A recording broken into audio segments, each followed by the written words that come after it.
दिल्ली 13 सितंबर 2025 शनिवार। आदित्य नारायण चोपड़ा जी का लेख है, पंजाब केसरी संपादकीय। लहूलुहान होता अमेरिका, लहूलुहान होता अमेरिका। दुनिया के सबसे शक्तिशाली देश अमेरिका में राष्ट्रपति डोनाल्ड ट्रंप के लाडले चार्ली किर्क की सनसनीखेज हत्या से पूरा देश सन्न है। इस घटना ने अमेरिका में राजनीतिक हिंसा के खतरे को एक और फिर उजागर कर दिया है।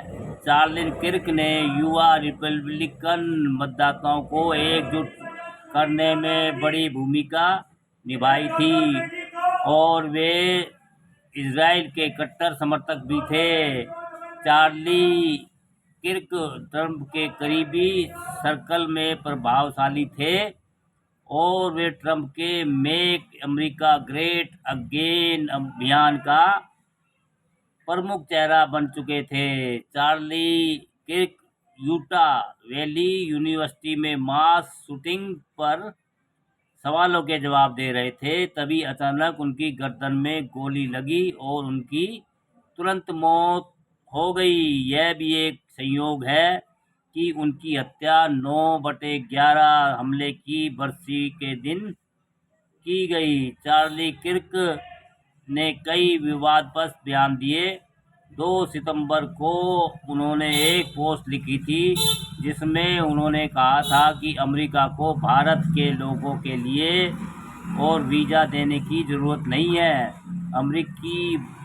अमेरिका पूरा भर चुका है, अब अपने लोगों को प्राथमिकता देनी चाहिए। चार्ली किर्क को ठीक उसी तरह से गोली मारी गई जैसे डोनाल्ड ट्रंप को चुनाव प्रचार के दौरान गोली मारी गई थी, लेकिन वे बाल बाल बच गए थे। पिछले 1 साल के भीतर ही अमेरिका 5 बार ऐसी हाई प्रोफाइल हत्याओं या हत्या के प्रयासों का गवाह बन चुका है। इस सूची में स्वयं ट्रंप, मिनेसोटा के पूर्व हाउस स्पीकर मेलिसा हार्टमैन और उनके पति दक्षिणपंथी निक का नाम शामिल है। अमेरिका में राजनीतिक हिंसा की घटनाओं से इस बात पर बहस छिड़ गई है कि यदि अति विशिष्ट लोग ही सुरक्षित नहीं है तो आम लोग कैसे सुरक्षित हो सकते हैं। इसी बीच अमेरिका के टेक्सास राज्य के डलास शहर में स्थित एक मोटल में भारतीय मूल के नागरिक कर्नाटक के चंद्रा नागमल्ल्या का उसी मोटल के कर्मचारी ने सिर धड़ से अलग कर दिया। हत्या के समय नागमल्ल्या की पत्नी और बेटे मौजूद थे।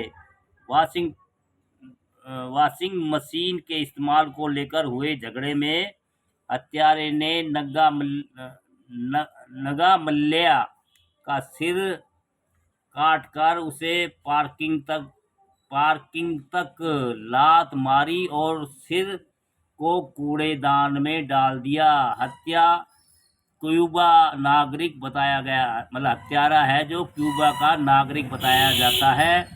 1 सप्ताह पहले हरियाणा के जींद के 26 वर्षीय युवक कपिल की गोली मारकर हत्या कर दी।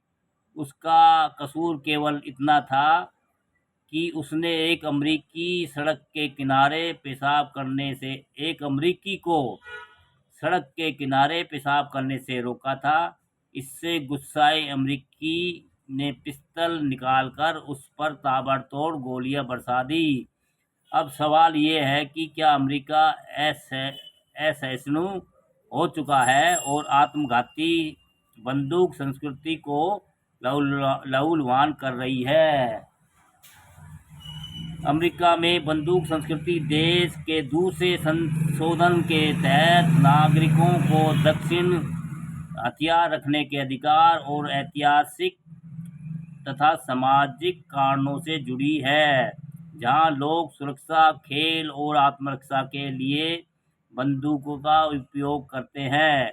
अमेरिका में बंदूक संस्कृति ब्रिटिश राज्य के समय से चली आ रही है, जब लोगों को खुद अपनी सुरक्षा करनी पड़ती थी।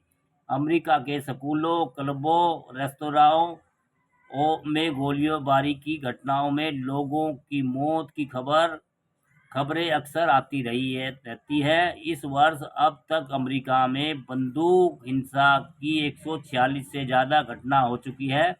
अमेरिका में बंदूक दुकानों पर आसानी से उपलब्ध है और बंदूक रखना समाज में स्टेटस सिंबल बन चुका है। एक रिपोर्ट के अनुसार 2024 में अमेरिका ने लगभग 16.17 मिलियन 1.61 करोड़ बंदूकों की बिक्री हुई। यह पिछले साल 2023 की तुलना में 3% की कमी को दर्शाता है। 2020 में कोविड-19 महामारी, सामाजिक अशांति और राष्ट्रपति चुनाव के कारण बंदूकों की बिक्री में रिकॉर्ड उछाल आया था। उस साल अनुमानित 21.8 मिलियन 2.18 करोड़ बंदूकें बेची गई। जब भी चुनाव होते हैं या बंदूक नियंत्रण को लेकर कोई कानून बनने की चर्चा होती है, तो बंदूक खरीदने वाले लोग अक्सर ये सोचकर ज़्यादा बंदूक खरीद लेते हैं कहीं भविष्य में खरीद पर प्रतिबंध न लग जाए। मास शूटिंग, गोलाबारी की बड़ी घटनाएं जैसे घटनाओं के बाद कुछ लोग अपनी आत्मरक्षा के लिए बंदूक खरीदते हैं, जबकि सुरक्षा के लिए बंदूक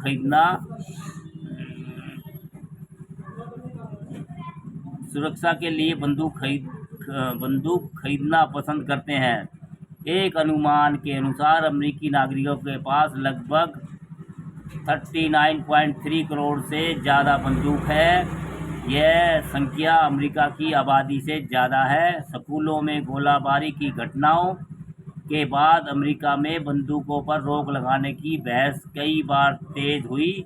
देश के कई शहरों में प्रदर्शन भी हुए। लोगों का कहना है कि बंदूक से मरने वालों की संख्या आतंकवाद से मरने वालों से कहीं ज़्यादा है। गन कल्चर के विरोध में समय समय पर आवाज़ें उठती रही है, लेकिन नेशनल राइफल एसोसिएशन और बंदूक लॉबी इतनी प्रभावशाली है कि डेमोक्रेट और रिपब्लिकन पार्टी अब तक कोई कदम नहीं उठा सकी। बंदूक लॉबी दोनों पार्टियों को वोट के साथ साथ काफ़ी धन भी देती है, इसलिए अमेरिका में सरकारें बदलती रही, लेकिन अब तक कुछ नहीं हो पाया। दूसरा पहलू यह भी है कि अमेरिका में रंग और नस्ल भेद आज भी मौजूद है। अमेरिका में बंदूक चलाकर जान लेने की प्रवृत्ति में नस्ल भेद भी दिखाई देता है। राष्ट्रपति डोनाल्ड ट्रंप जिस तरह से अप्रवासियों के खिलाफ घृणा का वातावरण बना रहे हैं, उससे भी घृणा अपराध की घटनाएं बढ़ रही हैं। महत्वपूर्ण प्रश्न यह भी है कि अमेरिका के लोग आखिर पुलिस प्रशासन पर भरोसा क्यों नहीं करते। उन्हें ऐसा क्यों लगता है कि किसी भी अपराध से वे खुद को सुरक्षित रखने का सबसे अच्छा उपाय खुद हथियार रखना है। दुनिया भर को शांति और सद्भावना का संदेश देने वाला अमेरिका खुद लहूलुहान हो रहा है। इसके बारे में फैसला वहाँ की सत्ता को ही करना है। दोस्तों, अच्छी जानकारी है, अच्छा लेख है। लहूलुहान होता अमेरिका। हाँ दोस्तों, अगर हमारी जानकारी वीडियो अच्छी लगती है तो लाइक, कमेंट, शेयर भी करते रहिए दोस्तों।